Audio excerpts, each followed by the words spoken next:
The clock on the wall showed 9:47 p.m., and every muscle in Rebecca's legs was screaming for mercy.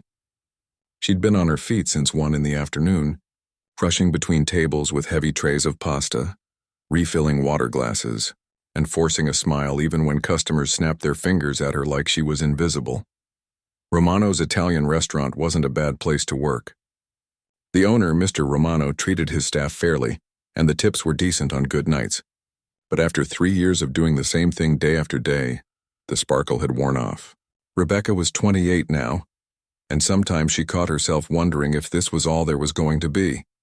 She wiped down table 7 for what felt like the 100th time that day, her cloth moving in automatic circles across the red checkered tablecloth. The evening rush had finally died down. Only 5 tables were still occupied. A young couple sat by the window, holding hands and speaking in whispers. An older gentleman read his newspaper while nursing his 3rd cup of coffee. 2 businesswomen wrapped up what looked like a long meeting, their laptops finally closing. Rebecca carried a tray of dirty dishes back to the kitchen, her arms burning from the weight. Through the swinging door she could hear the cooks laughing about something, their voices mixing with the clatter of pots and pans. At least they seemed to be having fun. She felt like a robot going through the motions. "Hey, Rebecca, I'm heading out to pick up supplies," Mr. Romano called from his office. "We're low on olive oil and I want to hit the restaurant supply store before they close. Can you hold down the fort?" "Sure thing, Mr. Romano," she replied, tucking a strand of dark hair behind her ear. "Tony's in the kitchen if you need anything. Should be back in 45 minutes. The door chimed as he left, and suddenly the restaurant felt quieter. Rebecca took a deep breath and looked around. This was the part of the evening she actually enjoyed. When things slowed down, when the chaos faded, when she could finally hear herself think. Her eyes drifted to the corner of the dining room, where the old upright piano sat against the exposed brick wall. It had been there since before she started working at Romano's. Mr. Romano had bought it at an estate sale years ago, thinking it would add character to the place. And it did, in a way. Customers sometimes asked about it. A few had even played a note or two before sitting down to eat. But mostly it just sat there collecting dust. The dark wood was worn in places, and Rebecca knew from the few times she'd peeked at it that several keys stuck when you pressed them. It probably hadn't been tuned in years. Still, every single day when she walked past that piano, something tugged at her heart. Rebecca had grown up with music. Her grandmother had been a piano teacher, and some of Rebecca's earliest memories were of sitting on that bench beside her, watching those weathered hands move across the keys like they were telling stories. Her grandmother had taught her to play when she was just 6 years old, and for years the piano had been Rebecca's whole world. She'd been good too. Really good. Her teachers had encouraged her to pursue music seriously. She'd won competitions in high school, performed at recitals, dreamed of going to a conservatory, but life had other plans. Her grandmother passed away when Rebecca was 19. Money got tight. College became impossible. She'd taken a job as a waitress to help her mom with bills, and somehow 1 year turned into 2, then 5, then 8. The dream of becoming a professional pianist had faded like old photographs in a forgotten album.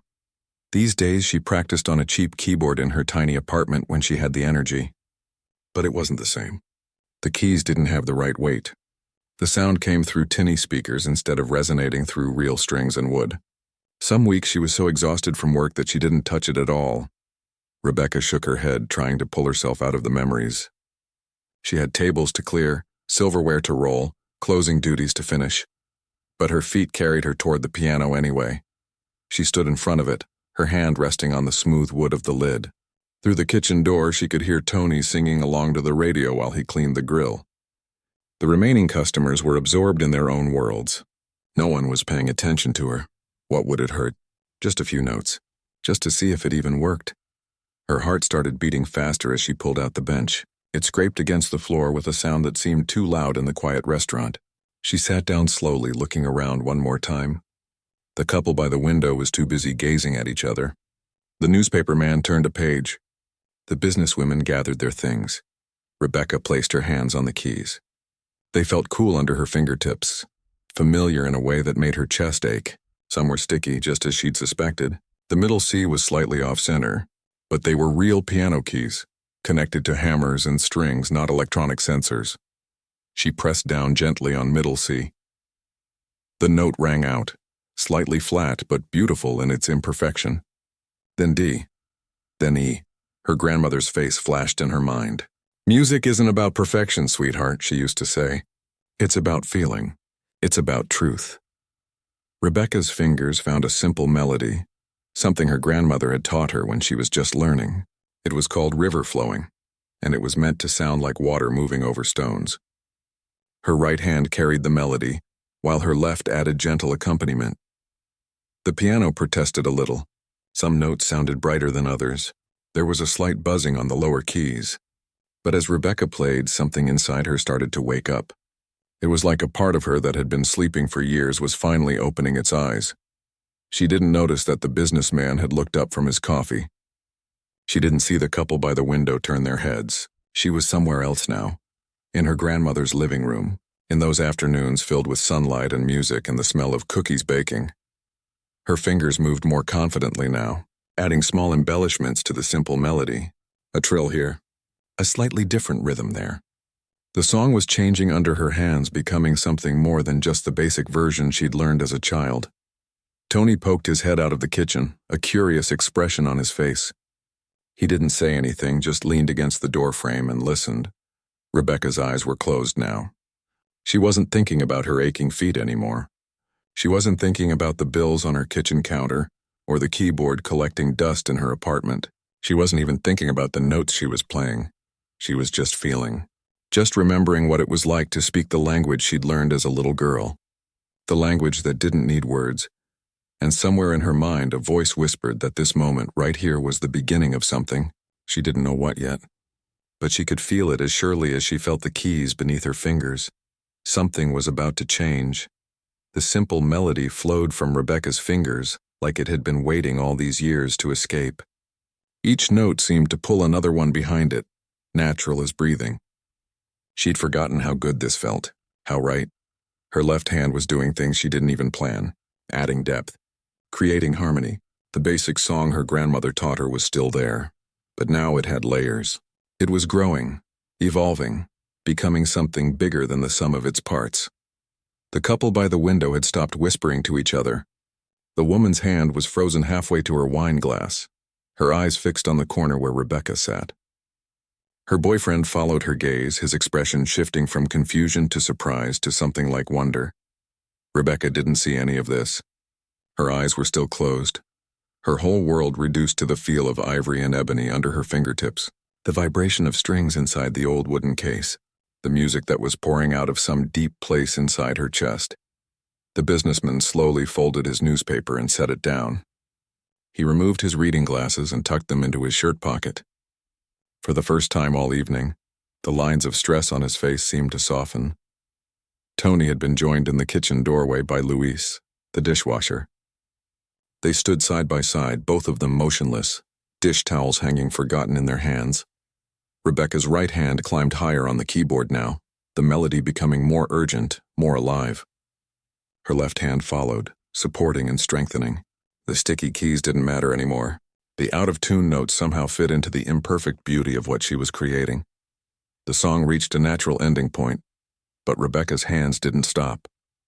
Instead, they shifted smoothly into something else, something she hadn't played in years. It was a piece by Chopin, a nocturne, one of the first difficult pieces she'd ever learned, back when she was 14 and still believed she'd spend her life performing on stages.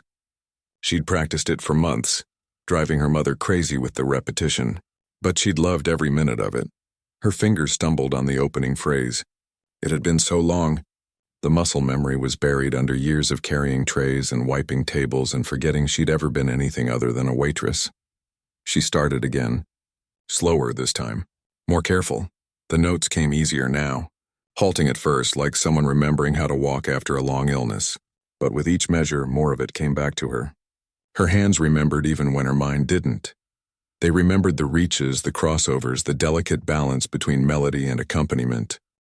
The nocturne was meant to sound like night, like the quiet moments when the world sleeps and your thoughts become clear. Chopin had written it to capture that stillness, that peace, that particular kind of beautiful sadness that comes with darkness. And somehow, impossibly, it was working. The out-of-tune piano, the sticky keys, the buzz on the low F, none of it mattered. The music was there. The feeling was there. One of the businesswomen had been halfway out of her chair, reaching for her coat. She sat back down slowly, her briefcase forgotten at her feet. Her colleague, who'd been checking her phone, looked up and then set the device face down on the table. Rebecca's playing grew more confident. Muscle memory was taking over now, and with it came emotion. This piece had always made her cry when she was younger. Even now, as her fingers found the soaring melodic line in the middle section, she felt tears pressing against her closed eyelids. She thought about her grandmother, about those Sunday afternoons when they'd play duets together. She thought about the competition where she'd won first place, the way her mother had cried in the audience. She thought about the acceptance letter from the music school, the one she'd had to turn down because there was no money, no way to make it work. She thought about all the years she'd spent telling herself it was fine, that dreams were for kids anyway, that being practical was more important than chasing something as uncertain as music. But right now, in this moment, with her hands on these keys and this melody pouring out of her, none of those practical reasons seemed to matter at all. The nocturne built to its emotional peak. Rebecca's right hand sang out the melody, while her left provided rolling arpeggios underneath like waves on a dark ocean. Her whole body swayed with the music now. Her foot found the sustain pedal, even though she hadn't consciously looked for it, and suddenly the notes were bleeding into each other, creating that rich, lush sound that only a real piano could make. Outside the restaurant, a woman walking her dog stopped on the sidewalk.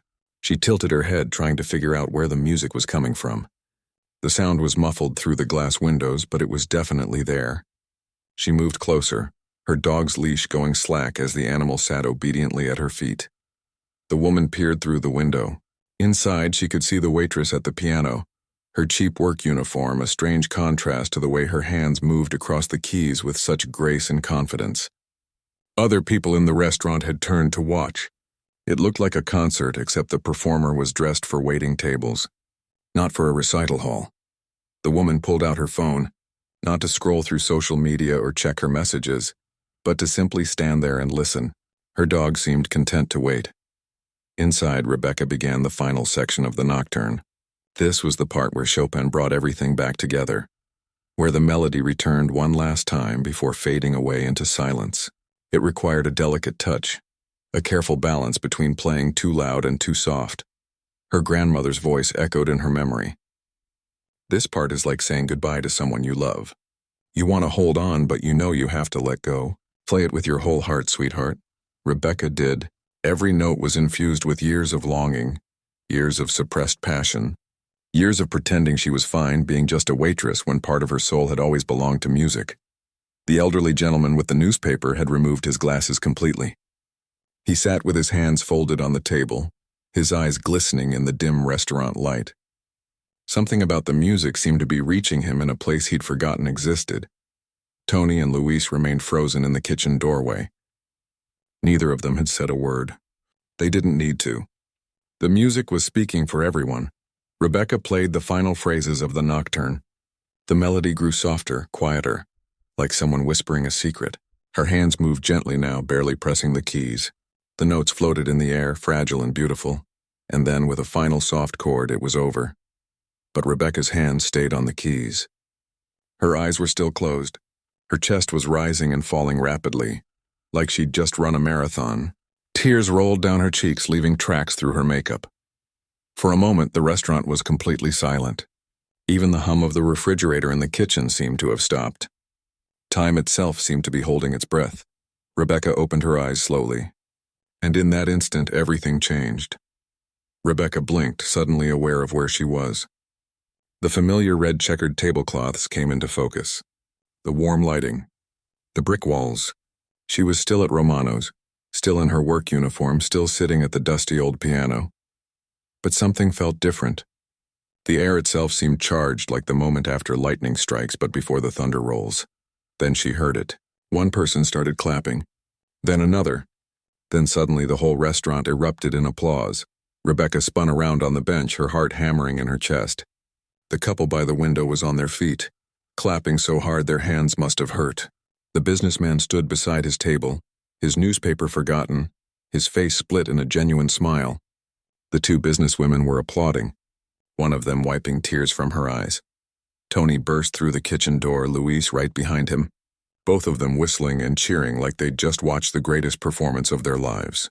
Even the elderly gentleman with the coffee had set down his cup and was clapping slowly, deliberately, his eyes never leaving Rebecca's face. "I didn't know you could play like that," Tony called out, his voice thick with emotion. "Girl, that was incredible." Rebecca felt heat rushing to her cheeks. Her hands were shaking. She'd just played in front of customers, in front of her coworkers. What had she been thinking? What if Mr. Romano came back and was angry that she'd been messing around instead of working? But the applause continued, drowning out her worried thoughts. And there was something else, too. Through the front window, she could see faces. People on the sidewalk had stopped. They were peering in, trying to see what was happening. The woman with the dog was still there, and now she was gesturing to a couple walking past. They stopped, too. Then a teenager on a skateboard. Then a man carrying groceries. Within seconds, there were at least a dozen people gathered outside the window. "Play something else," the younger businesswoman called out. "Please, that was beautiful." "Yes, more," someone else agreed. Rebecca opened her mouth to protest, to explain that she needed to get back to work, that she'd already pushed her luck too far. But when she looked at all those faces, something stopped her. They weren't looking at her like she was their waitress. They weren't seeing the stained apron or the cheap shoes or the ponytail that had come half undone during her shift. They were looking at her like she was someone worth listening to, someone who had something valuable to share. Her hands moved back to the keys before her brain could catch up. This time she didn't hesitate. She launched straight into another piece, one that had been her favorite in high school. It was faster, more dramatic than the Nocturne. A sonata by Mozart, full of bright runs and sparkling arpeggios that danced up and down the keyboard. Her fingers flew across the keys. Some of them still stuck, but she'd figured out how to compensate. A little extra pressure here. A slightly different angle there. The piano was flawed, but somehow that made the music feel more honest. More real. The customers who'd been sitting down found chairs closer to the piano. They moved quietly, not wanting to disturb her, rearranging themselves like an audience at a real concert. The woman who'd been crying pulled a tissue from her purse but didn't look away for a second. Outside, more people were gathering. The woman with the dog had her phone out now, recording through the window. Others did the same.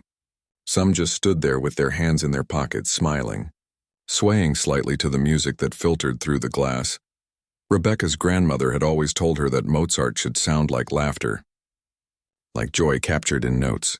And that's exactly what Rebecca tried to create. After years of exhausting shifts and unpaid bills and dreams deferred, she was finally laughing again. Through her fingers. Through this old, imperfect piano. The fast section required her to cross her hands, her right hand diving below her left to hit the low notes, while her left took over the melody up high. It was a showy technique, something that looked impressive even if you didn't understand music. She heard someone gasp, and it made her smile even as her fingers kept racing. This was why she'd fallen in love with piano in the first place. Not just the music itself, but the way it made other people feel. The way it could reach inside someone's chest and touch something they didn't even know was there. The way it could transform an ordinary Tuesday night into something magical.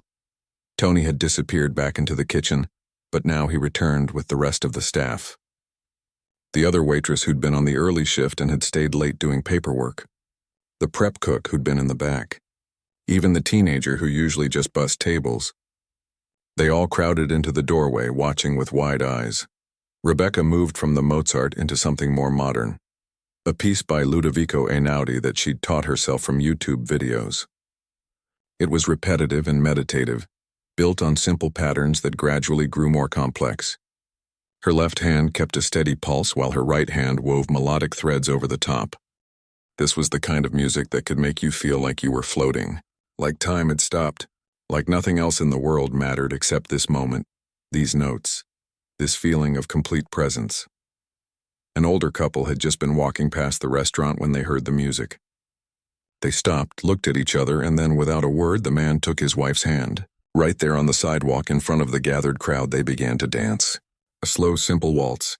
They'd probably been married for 40 or 50 years. And the way they moved together showed every year of practice. People in the crowd smiled. A few of them pulled out their phones to capture the moment. The dancing couple didn't seem to notice or care. They were in their own world, spinning slowly under the streetlight, guided by the music flowing from inside the restaurant. Rebecca saw them through the window and something in her chest cracked open. This was what music was supposed to do. It wasn't just about technical perfection or impressive credentials. It was about connection, about creating moments that people would remember, about bringing a little bit of beauty into the ordinary grind of everyday life. She thought about all the years she'd wasted believing that if she couldn't be a famous concert pianist, then music didn't matter, that if she couldn't make a living from it, it wasn't worth doing. But watching that couple dance, seeing the tears on people's faces, feeling the way the whole restaurant had transformed into something special, she realized how wrong she'd been. The music mattered. It had always mattered, not because of what it could get her, but because of what it could give to others. Rebecca let the Einaudi piece wind down naturally, the patterns gradually simplifying until only single notes remained. The final note hung in the air, sustained by the pedal, slowly fading into silence. This time, she didn't close her eyes or lose herself in the music. This time she looked right at her audience as she played. And what she saw in their faces changed everything. The applause this time was different, louder, more sustained. People outside were clapping too, their sounds muffled but insistent through the glass. The elderly couple who'd been dancing broke apart to join in, their faces glowing with happiness. Rebecca stood up from the piano bench, suddenly overwhelmed. Her legs felt wobbly, like she'd just climbed a mountain. In a way she had. She'd climbed back to a part of herself she thought was lost forever. That was absolutely extraordinary, the younger businesswoman said, approaching Rebecca with tears still fresh on her face. I've been having the worst month. Work has been crushing me, but listening to you play, I forgot about all of it. Thank you, Rebecca didn't know what to say. She'd served this woman her dinner an hour ago. They'd talked about the specials and whether the chicken was gluten-free. Now here they were, connecting over something so much deeper. I'm so glad, Rebecca managed, her voice hoarse. I'm really glad it meant something to you. The businessman was next. He pulled out his wallet, and for a second Rebecca thought he was going to tip her. Instead, he handed her a business card. I run a community arts program downtown, he said. We host open mic nights, small concerts, things like that. We're always looking for talented musicians. If you're interested, give me a call. We don't pay much, but it's a real audience. People who come specifically to hear music. Rebecca took the card with trembling fingers. The logo showed a small stage with curtains. The address was for a place she'd walked past 100 times, never imagining she could be part of it. I thank you, she whispered. I'll think about it. Please do, he said warmly. The world needs to hear what you can do. Tony pushed through the small crowd that had formed around Rebecca. You've been holding out on us. 3 years you've been here, and you never said anything about playing like that? Rebecca laughed, a slightly hysterical edge to it. I didn't think it mattered. I'm just a waitress, just a waitress. Luis chimed in from behind Tony. Did you hear what you just did? That wasn't just waitressing. That was magic. The door chimed, and Mr. Romano walked in carrying 2 large jugs of olive oil. He stopped dead in his tracks, taking in the scene. The crowd of customers standing around the piano. The faces pressed against the window outside. His staff clustered together instead of working. And Rebecca, standing there in her uniform with tears on her face and a business card clutched in her hand. What in the world is going on here? He asked. Everyone started talking at once. The couple by the window, Tony, the businesswomen, all of them trying to explain what had just happened, their voices overlapping in enthusiasm. Mr. Romano held up his hand for quiet. He set down the olive oil and walked over to Rebecca. His face was unreadable, and Rebecca felt her stomach drop. This was it. She was going to get fired for goofing off during her shift.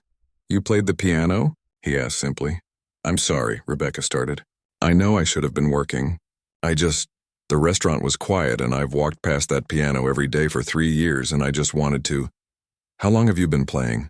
The question caught her off guard. Since I was 6. My grandmother taught me. Mr. Romano looked at the piano, then back at Rebecca. Why didn't you ever mention this? Rebecca shrugged helplessly. Because what difference does it make? I needed a job. You needed a waitress. My piano playing wasn't relevant. Not relevant. Mr. Romano gestured at the crowd outside. Rebecca, there are 20 people standing on the sidewalk because of you. These customers, they look happier than I've seen customers look in years. And you think it's not relevant? He walked over to the piano and ran his hand across the top, leaving a trail in the dust. I bought this thing thinking it would look nice. Add some atmosphere. But nobody ever plays it. It's just been sitting here taking up space. Mr. Romano turned back to Rebecca. What would you say to playing here? Actually playing? Not just tonight, but regularly. Rebecca blinked. What? Every Friday and Saturday night. Our busy nights. You could play during dinner service. I'd pay you extra.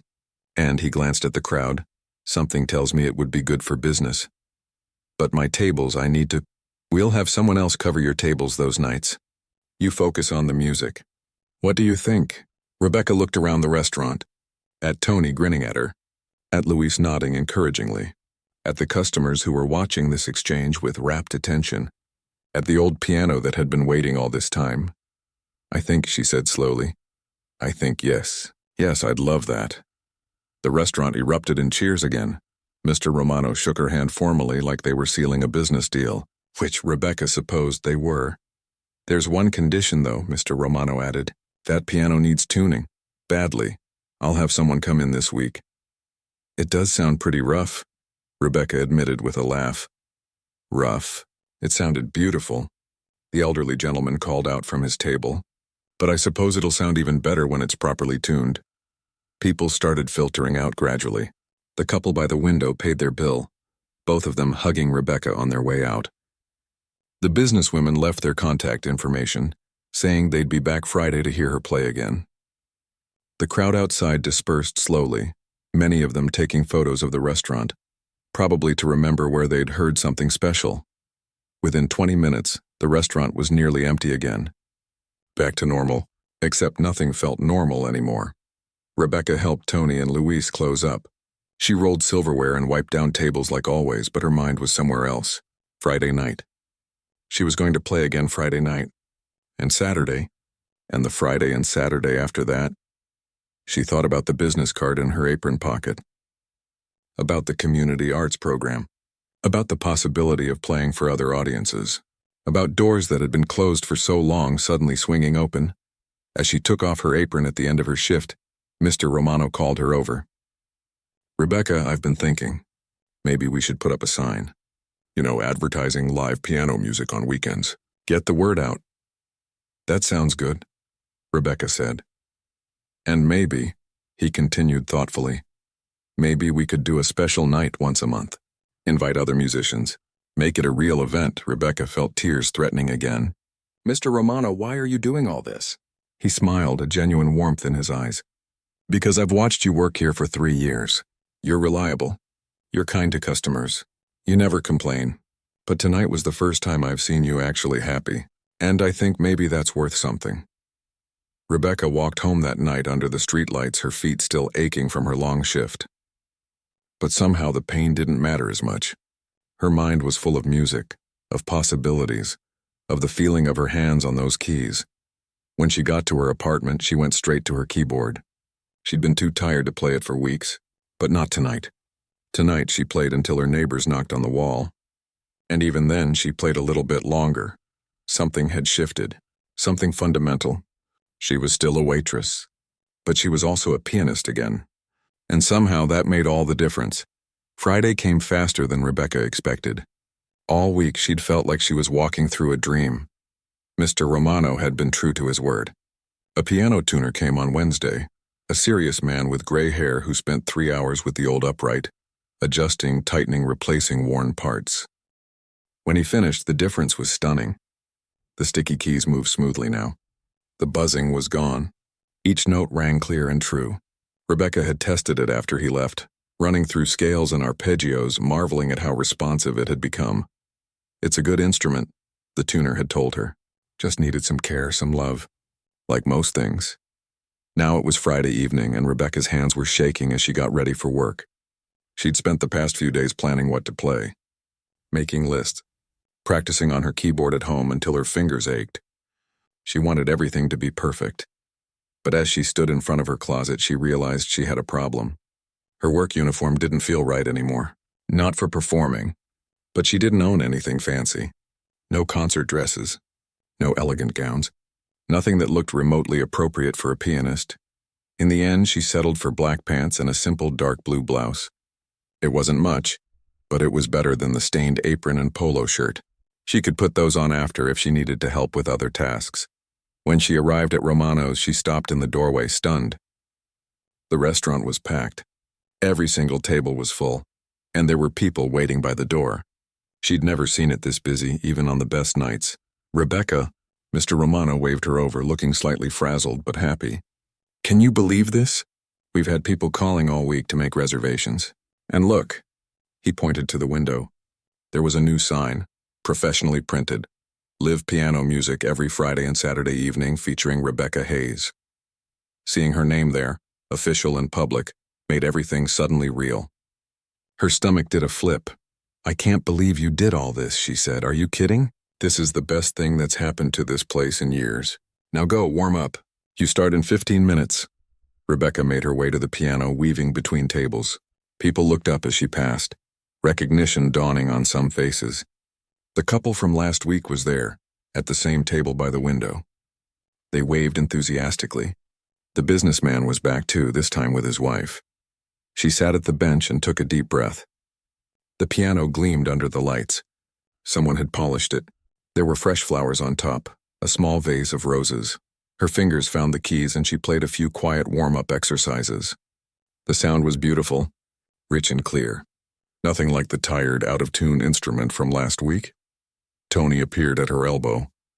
You've got this. Just do what you did before. Be yourself. I'm terrified, she admitted. Good, he grinned. That means you care. Now knock 'em dead. Mr. Romano dimmed the main light slightly and turned up the spotlight near the piano. The restaurant fell quiet.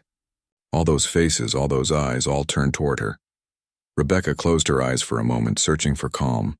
She thought about her grandmother, about that first lesson when she was 6 years old, her feet barely reaching the pedals. Her grandmother's voice came back to her clear as day. Music is a gift, sweetheart. When you play, you're not performing for people. You're sharing something with them. Something true. Something from your heart. Don't be afraid. Just share. Rebecca opened her eyes. She placed her hands on the keys. And she began to play. She started with something gentle. A piece by Eric Satie that sounded like morning light. It was simple and honest. The kind of music that didn't demand attention but invited it. As she played, she felt the nervousness start to drain away. This was what she knew. This was home. The restaurant stayed quiet, but it was a good quiet. The kind where people were actually listening, not just hearing background music. She could feel their attention like a physical thing, warm and encouraging. She moved through her planned set list. Some classical pieces, some modern compositions, a few jazz standards that made people tap their feet. With each song, she felt more confident, more like herself. Between pieces, people clapped. Not just polite applause, but real appreciation, and something amazing was happening in the restaurant. People were talking more quietly, eating more slowly, actually tasting their food. The whole atmosphere had changed. During a particularly moving piece, Rebecca glanced up and saw something that made her chest tight. The young businesswoman from last week was back and she was crying again. But this time she was holding hands across the table with a man who looked equally moved. They seemed to be working through something, using the music as a bridge. At another table, a family with 2 young kids sat completely still. The children, who might normally be fidgeting or asking to leave, were mesmerized. The little girl watched Rebecca's hands with wide eyes like she was witnessing magic. An elderly woman sitting alone smiled peacefully, her eyes closed, swaying gently. She looked like she was somewhere else entirely, somewhere happy. This was why music mattered, Rebecca realized. Not because it could make you famous or rich, but because it could do this. It could create space for people to feel, to remember, to connect, to just be present in a moment instead of rushing through life on autopilot. She played for 2 hours straight, only taking brief pauses between pieces. Her fingers never got tired.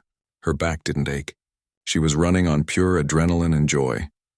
As she played her final song of the evening, a piece she'd composed herself years ago and never shared with anyone, she realized something profound. This moment right here was exactly where she was supposed to be.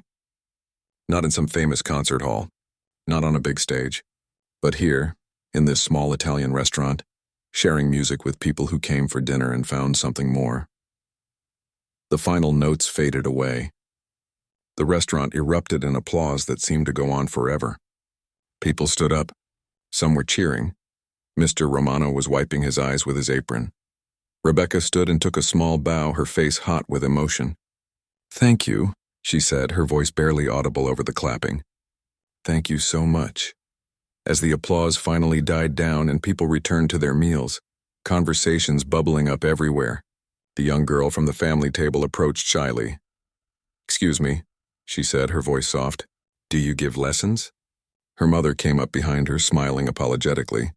"She's been begging me all night. She wants to learn to play like you." Rebecca knelt down to the girl's eye level. She saw herself in those eager eyes. That hunger to create something beautiful. That spark that needed nurturing. "You know what?" Rebecca said. "I think I might start teaching.